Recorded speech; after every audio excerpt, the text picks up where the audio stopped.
this angle works well. I like it. I like it a lot. So hey, it is March 14th, 2019. I'm dressed snazzy because it's my dad's birthday and we're gonna go to family dinner, but I wanted to make at least one video before I left because I'm in a great mood, and when I'm in a great mood, I think clearly and I feel like I make better videos and can get my points across more.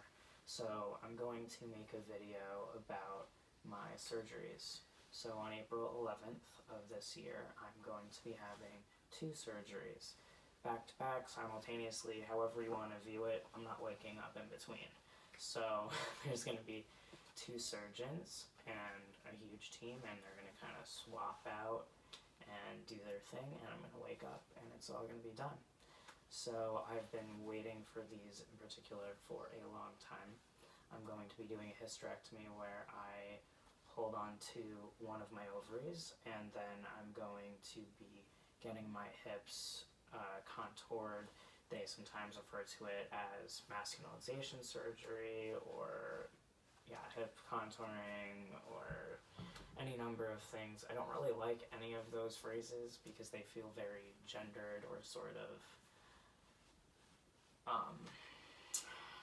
more like less gender affirming, because even though the hips are something that for some could be just a more artificial form of surgery, if it's not helping a form of body dysmorphia or gender affirming surgery for gender dysphoria, then it could be potentially viewed that way. But for me, it's life-saving and something that I've wanted. I've had a problem with my hips light years before I knew that I was going to identify as male, and that's who I was. I was never happy with them.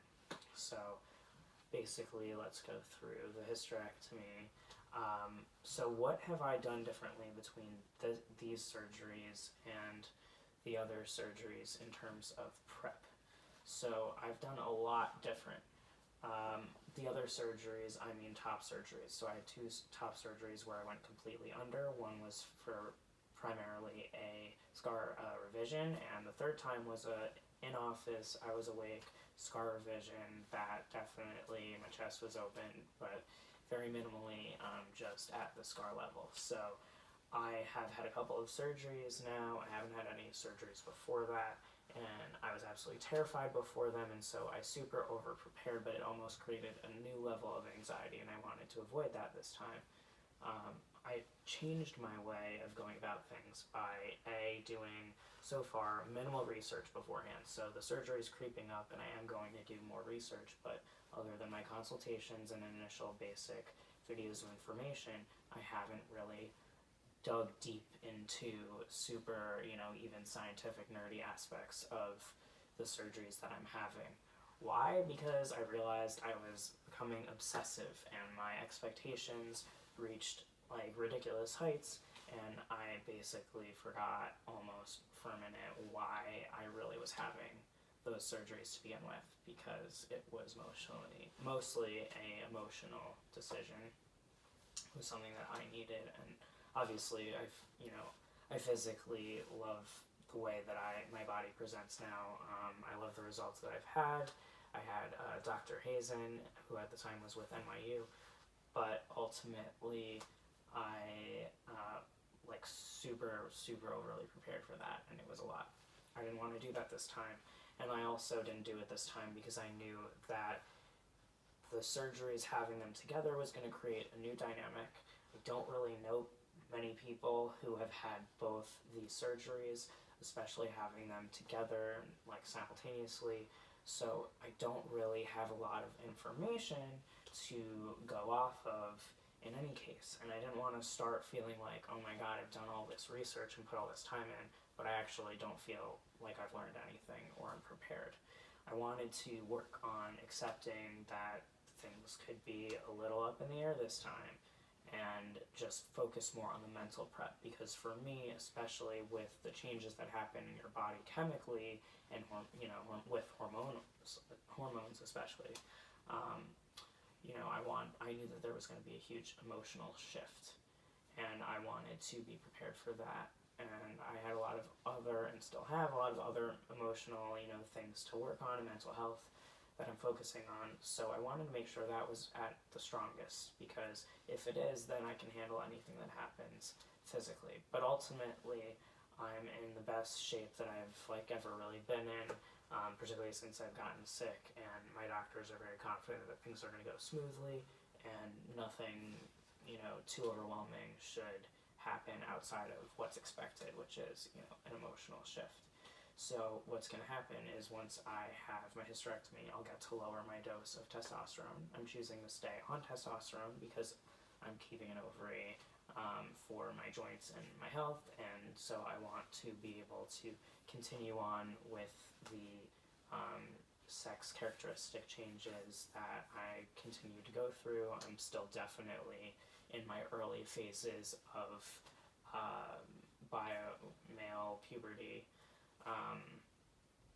and yeah, I'm excited to continue going through those. But at the same time, when I have my hysterectomy, I'm suddenly going to have a huge amount of estrogen removed from my body, and so my body's going to be like, what are you doing? And forcing me into menopause, basically, like that. And I haven't had my period since I pretty much immediately started hormone therapy. I mean, even the first hormone therapy I took was androgel on my shoulders, and I did have my period, but it was less and less and less, and within a matter of a month, I think a month or two, I switched to injections, and immediately after my first injection, next day, no more period. Never had period again.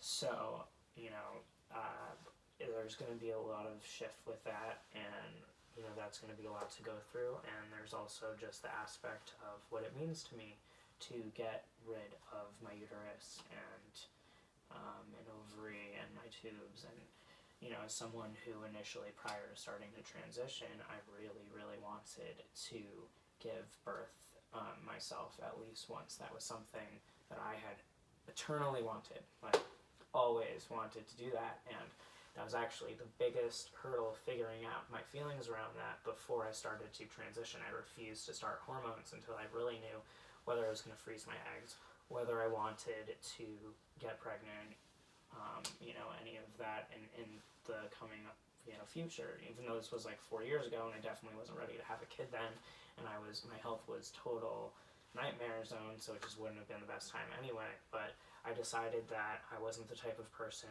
who felt like I would be strong enough to go through all of the hormonal changes and things like that about getting pregnant. And ultimately, I know that I'm going to love my kids wherever they come from, and if I end up using some eggs of mine in the process in the future, if there's a way to do that without having to mess with my hormones, then so be it. Cool, we'll be hanging out. So, it does feel a little concerning at times to think, will I feel kind of off balance if I still keep an ovary? There's definitely moments where I panic, and I'm like, should I get rid of everything? Is this entirely a mistake? But then I remember that I really want bottom surgery. In order to have phalloplasty and really have the results that I'm looking to have, I really need to have a hysterectomy, and it's just the safest thing for me. My doctors kind of all around, my healers, everyone feels, including myself, most importantly, that this is the right decision. With my hips, they're just going to be redistributing fat. I don't think they're really removing very much of skin or anything, but ultimately it's going to narrow my hips to create a more masculine, what feels to me like a masculine physique. Whatever physique makes me feel more masculine, because really, what is masculinity? That's a conversation for another video. I know I've done videos on that before, but this is already pretty long, so I'm gonna cut it off here, and I'll catch you in the next one.